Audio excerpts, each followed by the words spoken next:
సాగెను వర్షించు సజల ఆనయనం. జ్యోతి,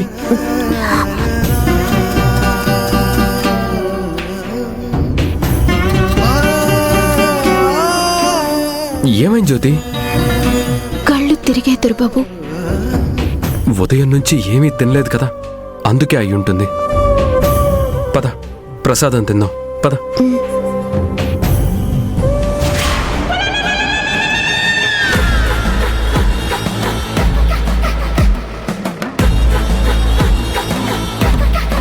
రాజీవ్తో కలిసి వ్రతం చేయాలని ఎంత ఆశపడ్డాను. నా ఆశ మీద దురదృష్టం నీళ్లు చల్లింది.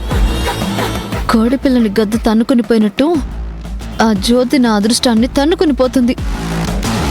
దాన్ని టార్చర్ పెడదామని నేను ఇంట్లో పని మనిషిలాగా ఉంచితే తెలియకుండానే దానివల్ల నాకు టెన్షన్ పెరిగిపోతుంది.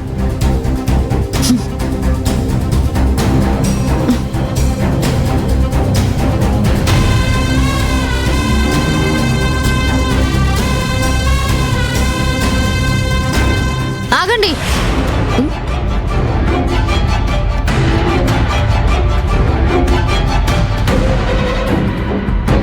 ఎక్కడికి?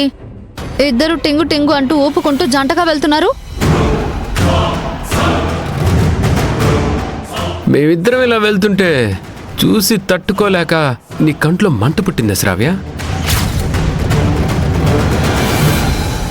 దేవుడు గంట తీసుకుని జ్యోతి తల మీద ఒక్కటి కొట్టాలనిపిస్తోంది.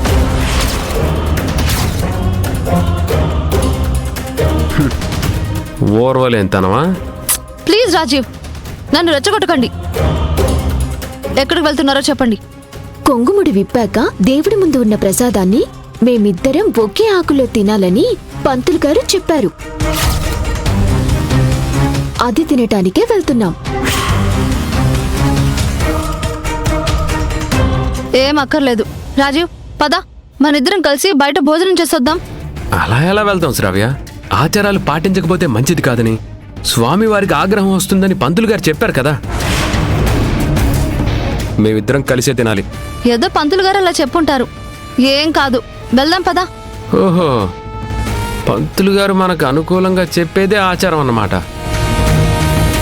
వాటిని పాటించడం కోసం బంధాలైనా దూరం చేసుకోవాలి. మనకిష్టం లేనివి ఆచారాలు కాదు, పాటించకపోయినా ఏమీ కాదు. అంతేనా శ్రావ్య? ఏంటి గొడవ? పెద్ద పెద్దగా మాటలు వినిపిస్తున్నాయి.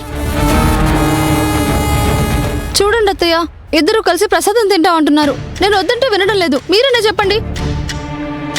చెప్పమ్మా, ఆచారం ఫాలో కాకపోతే మనకే నష్టం కదా.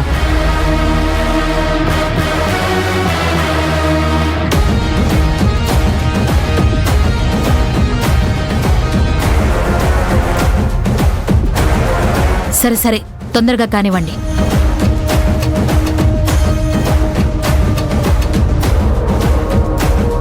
ఏంటత్తయ్య మీరు వాళ్ళిద్దరిని జంటగా ప్రసాదం తినమంటారేంటి?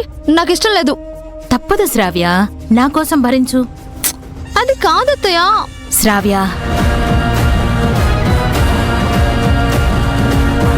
ఆచారాలను ఎదిరించి మనం ఏం చేయకూడదు. అపచారం. జ్యోతి, పద.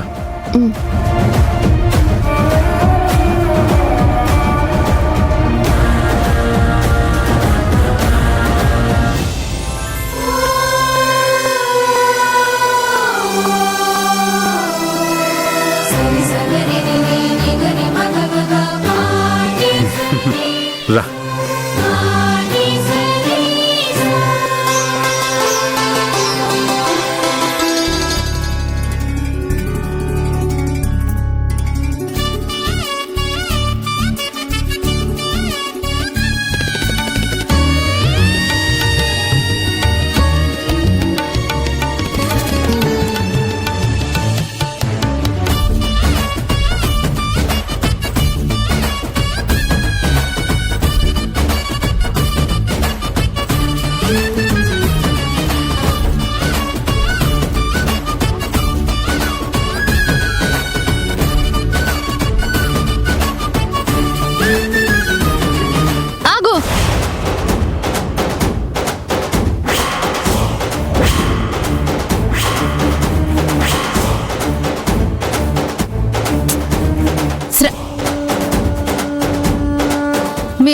ఒక ఆకులో తినమని పంతులు గారు చెప్పారు, కానీ ఒకేసారి తినమని చెప్పలేదు.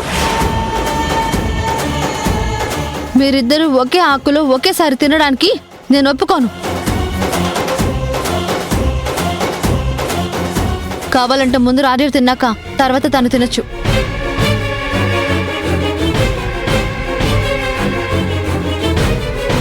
భలే లాజిక్ పట్టావు శ్రావ్య, శభాష్. మరేమనుకున్నారు అత్తయ్య? అర్థం లేని లాజిక్లు మాట్లాడకు శ్రావ్య. పొద్దు నుంచి మేమిద్దరం ఉపవాసం ఉన్నాం, తనకి ఆకలి ఉంటుంది కదా. మాట కటువుగా ఉన్నా భరించొచ్చు గాని ఆకలితో ఉన్న మనిషి కడుపు కట్టేయకూడదు, తప్పు. అదంతా నాకు అనవసరం రాజీవ్. ఆచారానికి అడ్డు చెప్పకుండా నేను కండిషన్ పెట్టాను. ఖచ్చితంగా నేను చెప్పినట్టు చేయాల్సిందే.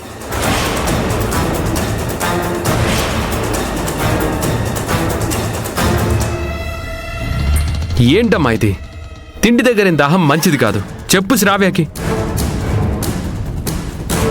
నా అహం తినడం గురించి కాదు, మీ ఇద్దరు కలిసి తినడం గురించి. నేను చెప్పినట్టు చేయాల్సిందే. నువ్వేం మాట్లాడవేంటమ్మా? తన అన్న దాంట్లో తప్పే ఉందిరా. నువ్వు కూడా అలా మాట్లాడుతున్నావేంటమ్మా? గొడవెందుకు దొరబాబు, ముందు మీరు తినండి. మీరు అసలే ఆకలికి తట్టుకోలేరు. నేను ఎంతసేపైనా ఆగగలను.